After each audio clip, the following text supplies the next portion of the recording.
15 years, 15 novels. Well, I mean, technically 21 novels and like 20 more companion books, but like I kind of digress here.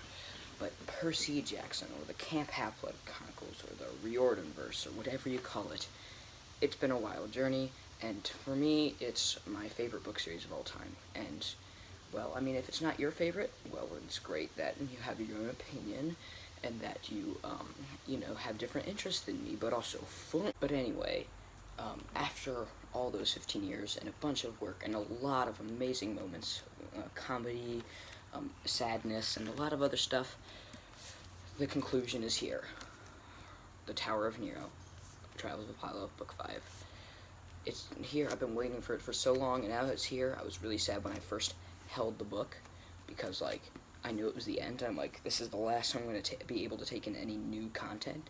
Like, sure, I'm going to keep rereading everything. Like, I have reread these books so many times to the point where I can practically memorize them. That's not true at all. But I finished reading this just a few minutes ago, maybe like 15 to 30 minutes ago, and I'm ready to talk about it. So, let me just say, the conclusion to the Riordanverse, or the Camp Half-Blood Chronicles, gods, it's great. It's everything you want out of a Percy Jackson book. The amazing adventure, the character arcs, the details, the amazing comedy, the snarky, sassy comments by the main narrator, the amazing, relatable characters, and also the epic moments that you just know would be amazing on a TV. Everything in this book, I love it all. Okay, I was slightly annoyed at some portions, but I'll get to that in the spoiler review. But the ending is really emotional, and as you can probably tell from the last book, but just like all the other, fifth novels from, or fifth or third from, all the other series, it's emotional, but it's even more emotional because it's the last one. It is the conclusion, at least as far as we know. Rick is a troll. He could be trolling us, and there could be more. And I want more, but I can't be too greedy, as Apollo learns, like in the third or fourth book. So that's technically not a spoiler. So let me just say, my last of the non-spoiler review is, go check it out.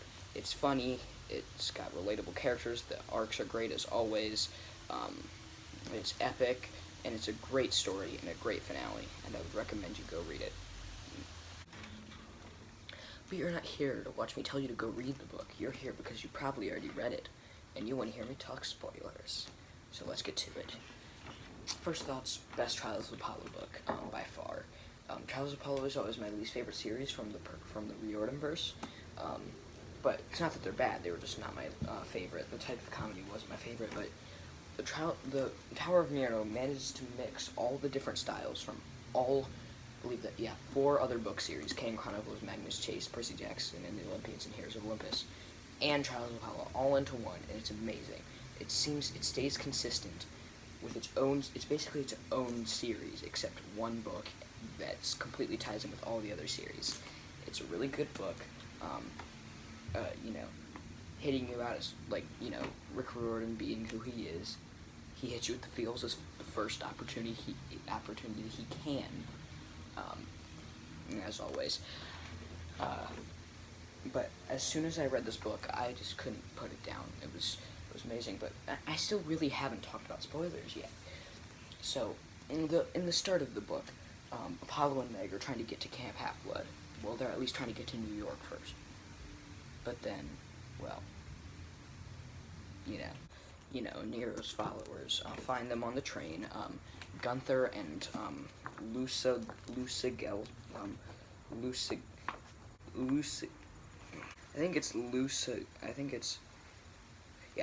Lugaselwa. That took me way too far along, so we're just gonna call her Lou.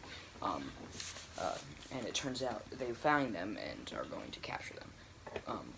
Gunther is one of Nero's men, and one of the Germani, but Lou is a Gaul, and it turns out she actually had trained Meg and was pretty much a close personal friend of hers. But then, you know what happened.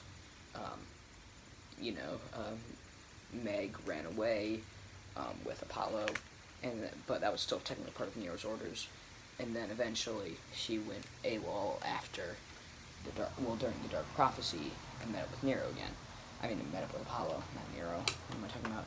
And so at this point, Meg is extremely hurt because, Lou was her friend and her mentor, and so right here, Meg is just like a wreck because she thinks that her friend betrayed her, but knows that somewhere deep inside she's still good. And then it turns out that Lou was actually going to try to help them escape, and then did, and then told Apollo to throw her off a roof, and so he did, because why not? But it turns out he threw her a little too hard, and so they spend a lot of time worrying about whether she's dead or not. She's not.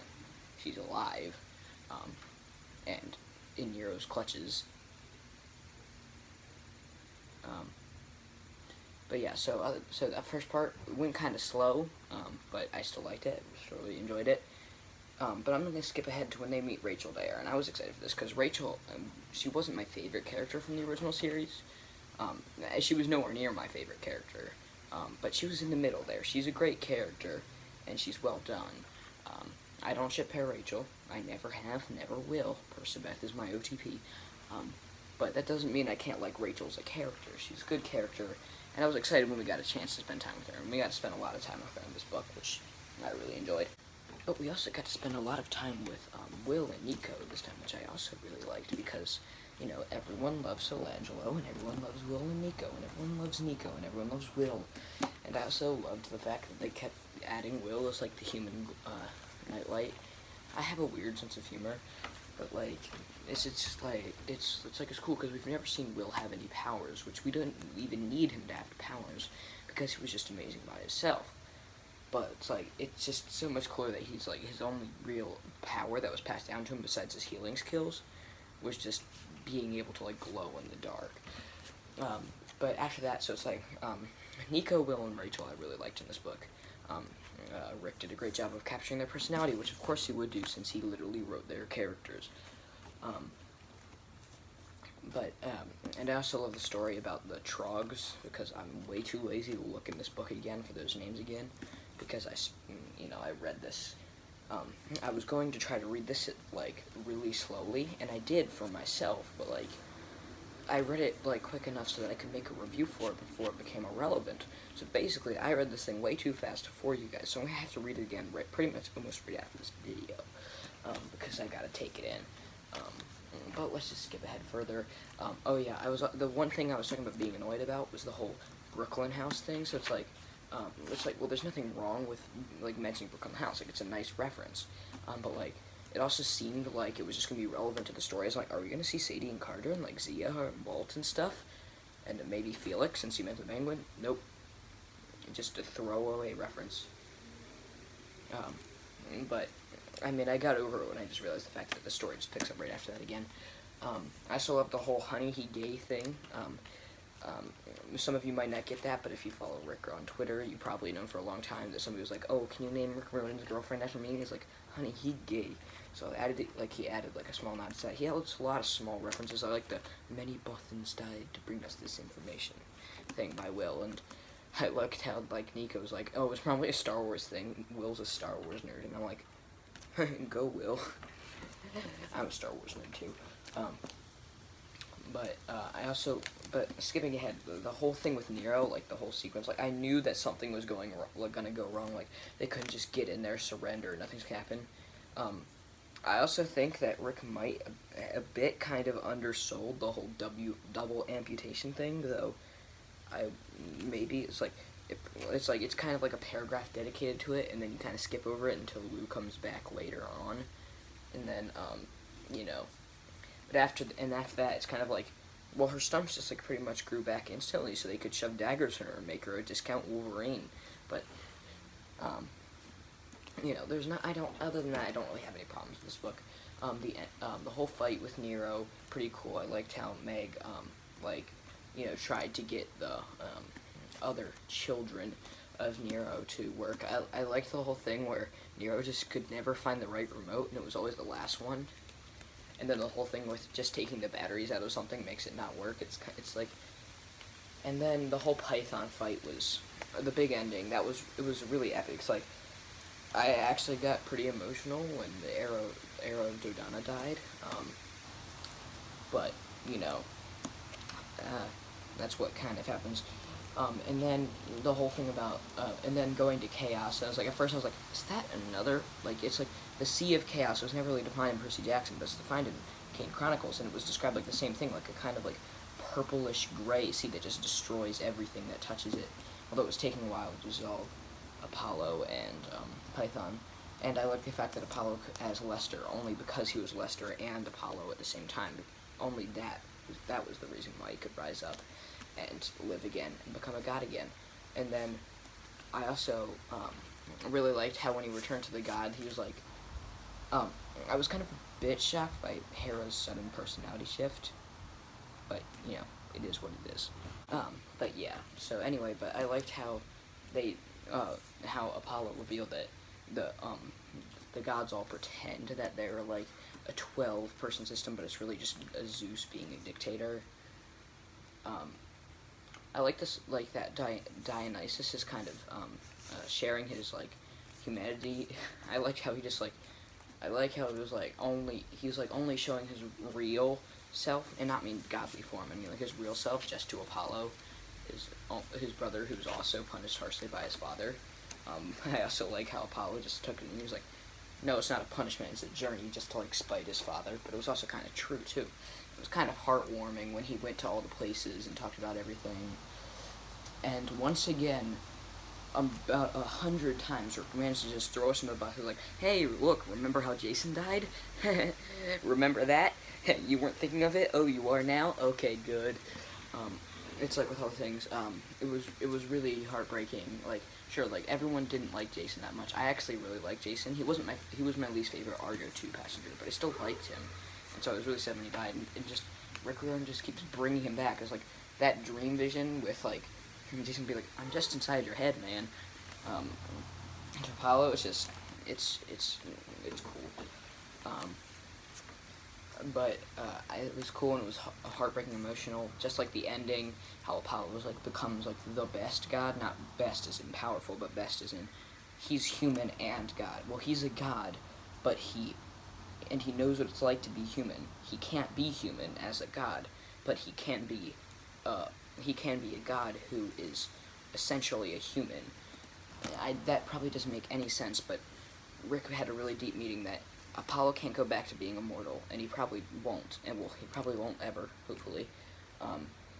But he still keeps all that with us, and something that somebody said in comment on a YouTube post, well, I say YouTube post too, it says YouTube post, YouTube video. It was like, so, back in the Percy Jackson musical, there's all that you didn't listen to me, you didn't listen, all that stuff about the gods, and then I just have this feeling that if there was something else, if Tower of Nero had come out already, then it'd be funny. Well, in my personal opinion, the musical was it's kind of my headcanon that the musical was invented and we got to tell the gods about their troubles and, you know, how they're mistreated. And I kind of would have liked just like a Lester cameo just saying, we didn't listen to you, we never listened and stuff. That would be really cool because Apollo is now basically just, it's like even the demigods that are in god form aren't as human-like as Apollo is. He's the only one who truly knows what it's like to be immortal and go through all that loss and pain. And I also liked how they changed the whole thing. It was like, it's not about the fact that you broke the oath. Styx didn't give all that trouble. You made them yourself, and you have to deal with them and live with them and grow from them, and that's what being human is like. And it's just a really great message. And that's what I loved about the ending, and I loved how he goes and sees everyone, makes sure everyone's okay. Like, they added Piper even for a little bit, just to, like, show that she's doing good, she's making friends. I like the fact that when he showed up as Piper, that was the only time he didn't show up as Lester, because, well, I don't know why he doesn't, maybe because he was flabbergasted or something, but, like, it's just, but with everyone else, including Percy and Annabeth, he showed up as Lester, and Percy and Annabeth, they didn't have much part in this book. I was fine with that. Like, sure, I love Percy and Annabeth, and they're some of my favorite characters, but, like, they've been through so much, and you can just see that they are really, really lucky to be alive, and they're just treasuring that the best they can, and it really heartwarms my mind. Also, I love the fact that they already found out about Jason, so we didn't have to go through, like, Apollo singing about Jason's death again, and then seeing Percy and Annabeth's fresh reactions because we don't want to.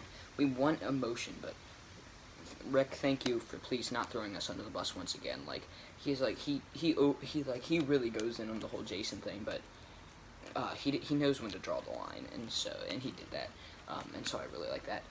So all in all, I think that's all that I'm thinking of right now. I might have missed some things, but that's my spoiler review of Trials of Apollo, Tower of Nero.